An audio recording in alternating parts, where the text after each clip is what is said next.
Bonjour à tous, ça va Cap. Aujourd'hui, nouvelle vidéo. Dans cette vidéo, chers amis, on va parler de Meir Habib. Alors Meir Habib, vous connaissez le personnage, il a fait lourdement parler de lui, surtout depuis le relancement du conflit israélo-palestinien depuis le 7 octobre 2023, si je ne dis pas de bêtises. C'est une personne qui fait parler de lui parce qu'il a un lourd passif. D'ailleurs, un lourd passif que beaucoup ne mettent pas assez en avant, et on va essayer de le mettre en avant dans cette vidéo parce que certains pensent que c'est le bien, certains pensent que Meir Habib, c'est simplement quelqu'un de neutre, Non, ça ne l'est pas. Ça ne l'est pas.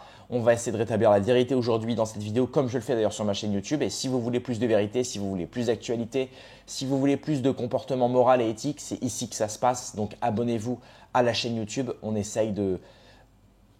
Je vois les choses en grand. On va dire 50 000 abonnés pour le mois de décembre. Ce serait énorme. Ce serait un beau calendrier de l'Avent. Voilà. Alors pour la CPI, on a un tweet d'un type qui nous a mis un extrait de l'émission Radio Juif, 94.8 FM, radiojuif.fr, où on voit justement le petit Meir Habib, enfin le petit, il est quand même assez balèze, le petit Meir Habib avec son pins franco-israélien, France-Israël, habillé en noir comme Mussolini, ça représente bien le fascisme italien. Et ben on va voir ce qu'il a à dire. Là, ce sera un bras de fer entre l'Égypte et Israël. Il n'y a pas de bras de fer. Israël fera ce qu'elle a à faire. Il n'y a pas de bras de fer avec personne. Israël sait ce qu'elle a à faire. Israël est uni. Israël est uni aujourd'hui. Il n'y a pas de bras de fer. Elle sait ce qu'il a à faire. Parce que l'Égypte refuse, pour l'instant, d'accueillir ces Palestiniens. Ah oui, mais la grande solidarité arabe. Il y a aujourd'hui, et après on va accuser Israël parce qu'ils savent aujourd'hui le cancer qu'est cette population qui est aujourd'hui, à qui on a tout donné. Israël est sorti de la bande de Gaza. Israël pensait même ces dernières semaines, après avoir éliminé quelques têtes du serpent il y a quelques mois, qu'ils étaient, on appelle ça en hébreu, murta'im, c'est-à-dire que la dissuasion avait fonctionné. Non. Ils l'ont joué parce que, en fait, la réalité, c'est qu'ils veulent tout. Free Gaza quoi? Pourquoi? Il y a quoi Free Gaza? Il y a quoi à Gaza? Il y a quoi à Gaza? Il y a 1 cm² qui n'a pas été rendu par Sharon à l'époque. Ils ont tout donné. Et ils veulent faire ils veulent pas un État, je l'ai dit 100 fois sur vos plateaux. Et sur tous les plateaux où je me rends 3-4 fois par jour pour essayer d'expliquer. Alors j'espère que les Français sont en train de comprendre. Les Israéliens, laissez-les travailler, ils savent quoi faire. Mais moi aujourd'hui dans ce pays, je suis aussi inquiet pour la France, et je suis très inquiet pour la France. Alors... Voilà, donc là c'est le mensonge, là c'est la malhonnêteté, on le voit tout de suite. Alors déjà, il dit quelque chose d'intéressant. Je crois que c'est vers là. Et après on va accuser Israël de... Voilà, c'est sur l'Égypte qui ne veut pas accueillir de Palestiniens. Alors il faut savoir qu'il y a beaucoup de pays qui accueillent des Palestiniens, contrairement à ce qu'on pense. Vous regardez sur Wikipédia la liste des pays qui ont accueilli les Palestiniens, et en réalité tous les pays autour accueillent les Palestiniens. Alors pas en énorme nombre, mais après les Palestiniens ne sont pas énormes non plus. Comme Netanyahou les tue tous, je veux dire, au bout d'un moment ils ne peuvent plus partir. Et c'est une réalité assez triste. C'est une réalité assez triste. Deuxio, je ne comprends pas parce que Meir Habib il nous dit quelque chose d'assez violent. Il dit que personne ne veut accueillir cette population parce que les pays autour savent que c'est une population qu'il appelle de cancer.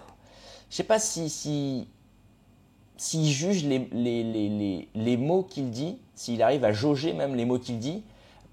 Traiter une population de cancer, je veux dire, là, il ne parle pas simplement des gens armés ou des gens... qu'ils appellent des terreaux, on ne peut pas dire la suite du mot, vous le savez, mais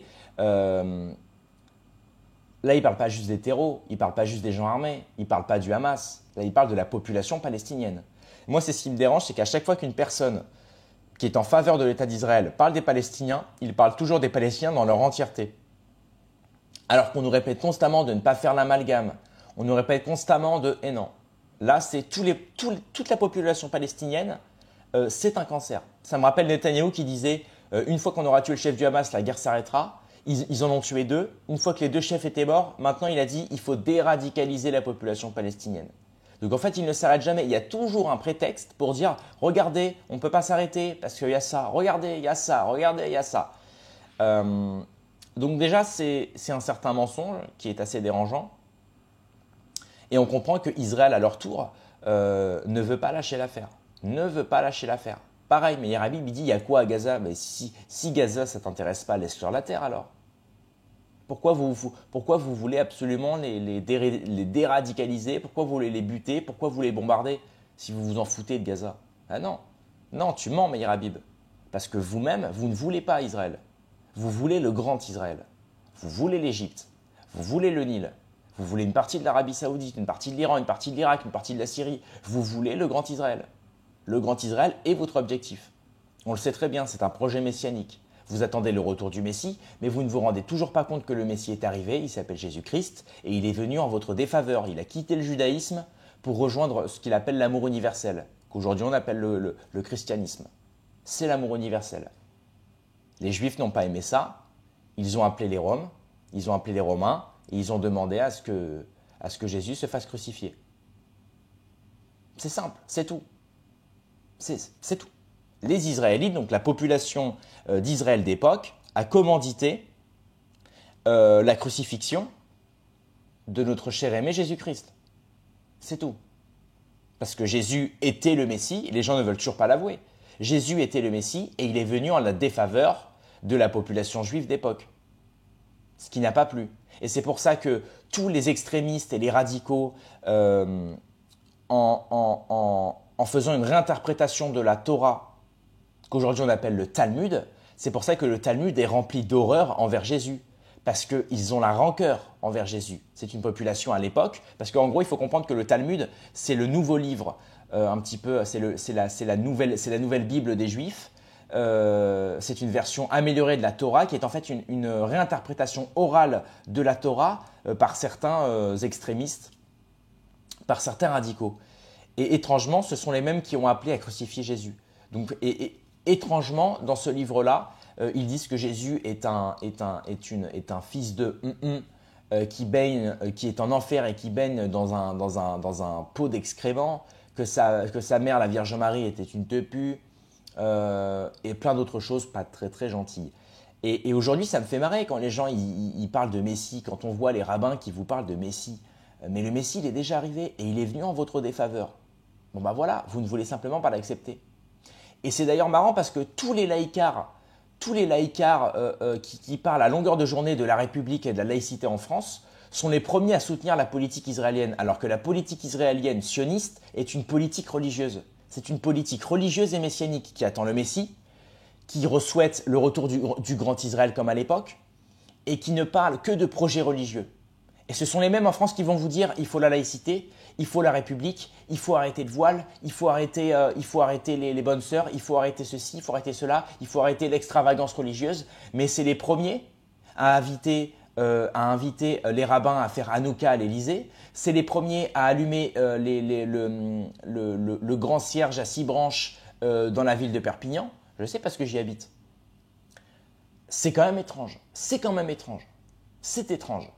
Et ça me rappelle une vidéo que j'ai fait juste avant où justement on parlait de Dominique de Villepin et de Elisabeth Bernstein, excusez-moi, j'arrive même pas à prononcer son nom, Elisabeth Bernstein qui parlait justement du fait que le porte-parole français n'a pas pu se déclarer sur est-ce que la France va-t-elle arrêter Netanyahou depuis le nouveau mandat d'arrêt international contre Netanyahou pour crime de guerre.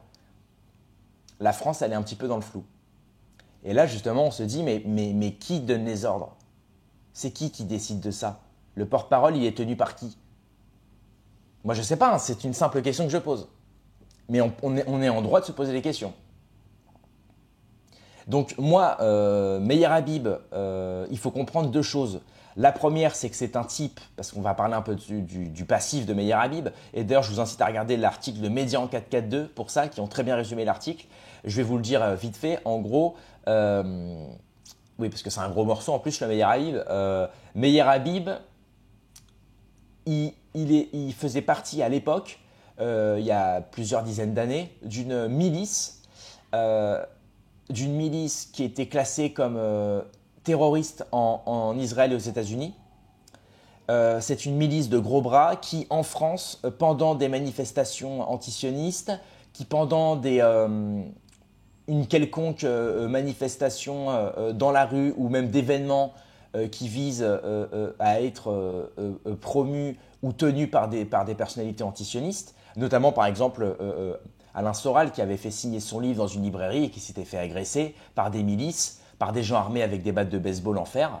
Et ben tout ça c'est pareil, ce sont des milices communautaires qui agissent Dès qu'une personne est antisioniste, dès qu'une personne fait une manifestation antisioniste ou en la faveur de la paix ou quoi que ce soit, cette milice-là, elle est là et elle participe évidemment à des agressions. Elle participe à des agressions en groupe. Et Meir Habib en faisait partie. Meir Habib faisait partie de cette milice communautaire qui s'appelle le Bétar. Et justement, on l'appelait le gros bras du Bétar. C'était quelqu'un qui participait volontairement. Et d'ailleurs, il me semble que c'est marqué dans son casier. Et pour ça, je vous incite vraiment à regarder l'article du Média en 4K2. Moi, je ne peux pas en dire plus parce que de un, il y a des vidéos et des preuves que je ne peux pas montrer sur YouTube. Et de deux, c'est des propos sur lesquels je ne peux pas trop non plus m'étaler parce que sur YouTube, vous savez que c'est un sujet un petit peu… c'est pour ça qu'un petit peu, je cherche un petit peu je cherche mes mots parce que c'est des sujets qu'il faut traiter avec grande diligence et vraiment de manière très intelligible sur YouTube si on ne veut pas se faire censurer, si on ne veut pas se faire bannir, si on ne veut pas se faire poursuivre en justice. Donc voilà, moi je reste flou, mais vous avez une idée du passif de Meir Habib. Meir Habib n'a pas toujours été en costard à l'Assemblée. Il a aussi été cagoulé, armé dans les rues à tabasser des personnes. Voilà, je ne vais pas aller plus loin parce que je ne veux pas non plus avoir trop d'emmerdes. Mais et c'est d'ailleurs le grand problème en France, hein, c'est qu'aujourd'hui on est libre de consommer, on est libre d'acheter, on est libre de tout en ce qui concerne la consommation et le cirque de la marchandise. En revanche, pour ce qui est de l'expression et de la parole, bah, vous voyez, on est obligé de revenir sur nos mots. Bref, donc ensuite, deuxième chose, Meir Habib est à la nationalité franco-israélienne. Je le répète dans beaucoup de vidéos, mais la nationalité franco-israélienne, bizarrement, elle ne dérange pas Zemmour. Bizarrement, quand une personne atteint le plus haut stade du pouvoir, c'est-à-dire à partir du moment où tu es député, tu es proche des cercles d'influence, tu es proche des hommes d'influence, tu votes des lois pour la France, tu votes des lois pour les Français, et si tu es franco-israélien, bah, qu'est-ce qui me dit que tu ne votes pas des lois en fonction des intérêts d'Israël? C'était le cas de Meir Habib quand il était député. C'était le cas de Meir Habib quand il était député. Et étrangement, ça n'a jamais dérangé Zemmour. Étrangement, ça n'a jamais dérangé Bardella. Alors que ce sont les premiers à dire les franco-algériens posent problème, blablabla. Donc des vendeurs de clopes qui gagnent moins que le SMIC. Alors moi, je suis contre aussi les vendeurs de clopes sans papier franco-algériens ou enfin avec des papiers mais qui sont de double nationalité qui foutent le bordel. Évidemment, je suis contre. Évidemment. Mais quand tu sais qu'en fait, il y a un mec qui est proche du pouvoir, qui est franco-israélien, qui a été un ancien gros bras de milice communautaire classé terroriste par les États-Unis et par Israël, et que lui, par contre, Zemmour, il s'en plaint pas, bah, tu te dis c'est bizarre. Tu te dis c'est bizarre. C'est quand même étrange. C'est étrange. Et c'est ce mec-là qui vient aujourd'hui faire des leçons de morale sur les plateaux télé. Meir Habib, il nous fait la morale. Alors qu'il traite la population palestinienne de cancer. Mais franchement, tu crois quoi? Tu crois quoi? Moi, je ne vais pas répondre avec les mêmes armes que Meir Habib. Je ne vais pas tomber dans le piège de tu m'as attaqué, je t'attaque. Non. La population palestinienne, elle se défend. La population palestinienne, il faut comprendre que c'est des enfants, ce sont des ados qui vivent dans un climat de guerre, qui n'ont pas une éducation comme tous. Ils n'ont même pas d'éducation puisque leurs parents sont morts, leurs parents sont en prison, leurs parents sont torturés. Ils naissent, ils grandissent dans un climat de guerre, dans un climat de ta famille se bat tous les jours, dans un climat de famine, dans un climat dans un climat non éthique et immoral, dans un climat de tu vois les médias te crachent à la gueule, dans un climat de tu vois la population israélienne, notamment l'armée israélienne, l'armée la plus morale du monde, comme disait Meir Habib, qui bombarde, qui lapide, qui pille vos maisons, qui bombarde vos lieux de culte, qui bombarde des hôpitaux sous prétexte qu'il y aurait des gens armés dedans ou des gens du Hamas. Mais on se fout de la gueule de qui? On se fout de la gueule de qui? Et vous voulez que ces gens-là soient le Christ en personne, soit Bouddha? Vous rigolez. N'importe qui grandit dans ce genre de climat réagirait de la même façon. Soyez encore heureux que ces enfants et que ces adolescents-là ne faillent pas encore pire. Justement, ils se défendent. Et aujourd'hui, la population israélienne à qui on a tout donné, on leur a donné une terre, on leur a donné un foyer. N'oubliez pas qu'à l'époque de 14-18, déjà les Rothschild avaient des terres en Palestine. N'oubliez pas. Tout ça, c'était déjà prévu. Quand vous avez une des plus grandes familles du monde, une des plus grandes familles et des plus riches du monde, possède des terres en Palestine pour y loger un futur foyer juif, vous croyez que ce n'est pas du privilège, ça? En termes de lutte des classes, si on parle un petit peu de marxisme, en termes de lutte des classes, c'est pas du privilège, ça, sérieux? C'est pas du privilège d'avoir une famille de milliardaires? Est-ce que les Palestiniens ont eu la chance d'avoir des milliardaires derrière eux? Non, je crois pas. Je crois pas. Ils n'ont pas des milliardaires derrière eux. Non. Et ça, il faut le comprendre. Et tout ça, ça va trop vite dans la tête de Meir Habib. Il réagit avec les émotions, il réagit avec le ventre. Il faut dire, vu la taille du ventre, vu ce qu'il mange, c'est normal qu'il réagisse avec les émotions. Parce qu'il y a ce sujet-là aussi, le fait de quelle alimentation vous avez. Je pense que ça joue énormément sur le cerveau. J'en avais parlé dans une vidéo. Moi, je pense que Netanyahou, il ne doit pas manger des choses très saines pour se réveiller le matin avec le sourire et se dire, tiens, aujourd'hui, je vais bombarder les hôpitaux. Sincèrement. Je pense que tu manges pas que du thon et des samoussas cachers. Je pense pas. Sincèrement, je pense pas. Bref. Donc, pour finir cette vidéo, Meir Habib, comme d'habitude, hein, Israël, c'est les meilleurs. Israël, c'est les plus moraux. Et puis en face, les Palestiniens, c'est les horribles, c'est les méchants. C'est une vision très manichéenne, en plus des choses, de se dire Palestiniens méchants, Israël gentil. Ben non, ça va au-delà de ça. Ça va au-delà de ça. On a les vidéos, Meir Habib. On a les vidéos des Palestiniens brûlés vifs. On a les vidéos des militaires israéliens qui pissent sur des cadavres morts de Palestiniens. On les a. Par contre, on n'a pas l'inverse. La vidéo des bébés dans le four, là, les bébés dans le four que tu nous avais dit. Apparemment, il y aurait eu des Palestiniens qui auraient mis des bébés israéliens dans le four. Ben, ça s'est avéré faux. Il n'y avait aucune photo, aucune vidéo, et en plus, ça s'est avéré faux. Tu ne t'es jamais excusé pour avoir dit ça sur le plateau télé, pour avoir répandu cette rumeur fausse. Par contre, quand un Palestinien a été brûlé vif, là, par contre, on t'a pas entendu. Là, par contre, on ne t'a pas entendu. C'est marrant. C'est quand même marrant, ça. Donc, c'est pour ça que moi, je comprends que ces gens-là sont malhonnêtes, et c'est pour ça que je ne serai jamais de leur côté, parce que, à la limite, moi, quand un Palestinien commet quelque chose d'horrible sur un Israélien, je vais le dire, et je vais le relayer. Et inversement, quand un Israélien commet quelque chose d'horrible sur un Palestinien, je vais le montrer, je vais le relayer. C'est pas parce que je suis forcément du côté des Palestiniens, parce qu'aujourd'hui, mon cœur balance pour la Palestine et mon cerveau balance pour la Palestine, que je vais forcément être du côté des Palestiniens à 100%. Quand les Palestiniens font une erreur, je le dis, je le montre et je le relaie. Quand les Israéliens font quelque chose de bien, je le dis, je le montre et je le relaie. Meir Habib, aujourd'hui, il est du côté d'Israël. Et si Israël fait quelque chose de mal envers la Palestine, il ne le dira pas. Il les couvrira, il les protégera, il mentira. Et c'est marrant parce que quand on lit le Talmud, qui est, comme je vous le dis, le livre, c'est une réinterprétation de la Torah de manière orale par des rabbins extrémistes. Ce qui est marrant, c'est que dans le Talmud, il est marqué que vous pouvez mentir. Vous avez le droit de mentir si c'est pour protéger les intérêts d'un juif contre un non-juif, un goy. Vous avez le droit, par exemple, si un goy, donc un non-juif, tombe dans un trou, vous avez le droit de retirer l'échelle. C'est plein de choses comme ça. Et je vous incite vraiment à lire le Talmud. Moi, je ne fais que relayer. Je ne fais que relayer ce que je vois sur Internet. Je ne fais que relayer ce qui est relayé par les médias, ce qui est relayé par des journalistes, etc. Rien ne sort de ma propre pensée. Rien ne sort de ma propre pensée. Je ne fais que me cultiver et relayer des choses que j'ai lues, que j'ai vues, que j'ai compris. Et ça, il faut bien le comprendre. Et c'est le meilleur moyen d'ailleurs de désarmer notre ennemi. C'est de ne pas utiliser les mêmes armes que lui et d'être plus intelligent que lui. C'est très simple. Lisez le Talmud et vous allez voir. Et on comprend Meir Habib pourquoi il est du côté d'Israël et on comprend pourquoi Meir Habib et d'autres mentent. Pourquoi certains diffament, vilipendent, cachent la vérité. Parce que c'est pour des intérêts qui leur sont supérieurs. Ce sont pour des intérêts qui leur sont supérieurs. Voilà. C'est tout pour cette vidéo. Je pense qu'on a compris le message qu'avait voulu transmettre Meir Habib.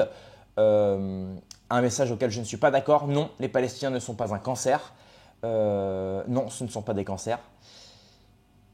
Et puis de toute manière, la vérité prend l'escalier, comme vous le savez. Hein, ça prend toujours plus de temps, mais il faut être patient. C'est comme à Noël. Pour avoir les cadeaux, il faut attendre le 25 au matin. Enfin, d'ailleurs, dites-moi en commentaire, vous les avez le 24 au soir ou le 25 au matin? Ça m'intéresse. Bref. Allez, mettez un petit pouce bleu. Rendez-vous pour les 50 000 abonnés en décembre. Ça me ferait trop plaisir. J'aimerais vraiment, ça me ferait vraiment plaisir. Bref, rendez-vous dans quelques heures à demain pour une prochaine vidéo. Paix et mort sur mes amis et mes ennemis. Et surtout sur mes ennemis.